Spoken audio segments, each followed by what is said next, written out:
շատ եմ զբաղվել եւ շախմատ, եւ լող, եւ թեթև ատլետիկա։ Որն եք սիրել, բանը։ Դե տենց հատուկ նախասիրություն, որ ասեմ, այս ուղղությունը նախընտրել է եղել, չի եղել։ Բոլոր ուղղություններով էլ զբաղվել եմ։ Սիրած սպորտեր էլ ունեմ, օրինակ բիաթլոն, օրինակ ֆուտբոլ, օրինակ curling, snooker, Ստուկերը չգիտեի, առաջին անգամ անում։ բիլիարդի ձև է։ Պարոն Ալցյան, հաճախ պետք է գալի, որ քաղաքականությունից կտրվես, մաքրվես, չգիտեմ, ֆիլտրվես։ Մի հարցազրույցներից մեկում դուք ասել եք, որ սիրում եք բլոտ խաղալ։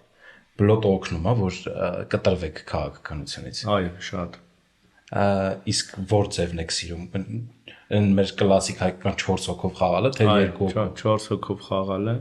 բավականին բարդ խաղ է մտածելու համար, բայց այսպես ուղեղդ մաքրում է եւ հնարավորություն է ստեղծում, որ ցրվես, եթե նույնիսկ ուշ ժամին 1 ժամ տենց լինում է, ընկերներով խաղում ենք անպայման։ Հիմա ոչ հաճախ,